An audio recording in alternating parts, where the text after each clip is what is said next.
Dhanik Bharat educational institutions inter IIT JEE NEET admission open.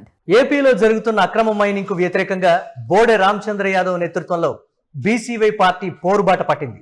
Annamayya జిల్లా తంబళ్లపల్లె నియోజకవర్గంలోని ప్రముఖ పుణ్యక్షేత్రం మల్లయ్య కొండలో తలపెట్టిన మైనింగ్ ను అడ్డుకోనుంది.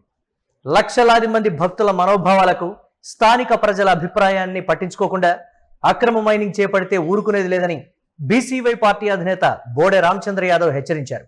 రాయలసీమ జిల్లాలో శ్రీశైలం, శ్రీకాళహస్తి తర్వాత అంత విశిష్టంగా పేరొందినది మల్లయ్య కొండ శైవ క్షేత్రం.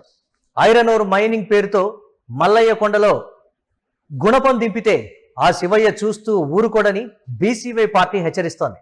సాదుకొండ, ఇనుముకొండ, మల్లయ్య కొండ సముదాయంలో ఐరన్ ఓర్ వెలికి తీయడానికి కూటమి ప్రభుత్వం ఇచ్చిన జీవోను వెంటనే వెనక్కు తీసుకోవాలని BCY party chief Bode Ramachandra Yadav ultimatum ఇచ్చారు. ప్రభుత్వ మైనింగ్ నిర్ణయాన్ని వెనక్కు తీసుకోకుంటే బీసీవై పార్టీ ఆధ్వర్యంలో ఆందోళన చేపట్టాల్సి ఉంటుందని ఆ పార్టీ నేతలు చెప్తున్నారు.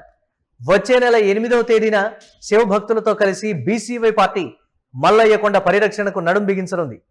6,700 హెక్టార్లలో విస్తరించి ఉన్న మల్లయ్య కొండ రిజర్వ్ ఫారెస్ట్ లో ఇప్పటికే సాదుకొండ, చిన్నరకొండ ప్రాంతాల్లోని 1,550 హెక్టార్లలో కూటమి ప్రభుత్వం మైనింగ్ కోసం అనుమతినిచ్చింది.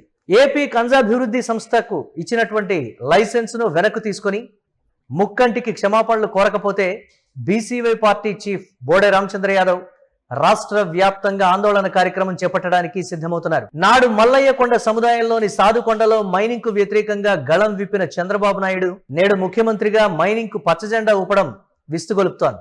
మరోవైపు సనాతన ధర్మం, హిందూ ధర్మం అని ప్రతిరోజు ఊదరగొట్టే రాష్ట్ర ఉప ముఖ్యమంత్రి పవన్ కళ్యాణ్ 3 కొండల్లో కొలువై ఉన్న ముక్కంటికి కీడు తలపెడుతూ ఉంటే మౌనంగా ఉండడం ఏంటని స్థానికులు ప్రశ్నిస్తున్నారు.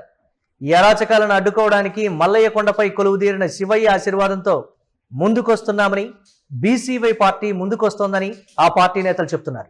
అక్రమ మైనింగ్ కు వ్యతిరేకంగా బీసీవై పార్టీ ఉద్యమం చేపట్టనుంది. చలో మల్లయ్య కొండకు పిలుపునిచ్చింది బీసీవై పార్టీ. జూలై 8న ప్రత్యక్ష పోరాటానికి ముహూర్తాన్ని ఫిక్స్ చేసింది. శివ భక్తులతో కలిసి బీసీవై పార్టీ పోరాటం చేపట్టనుంది.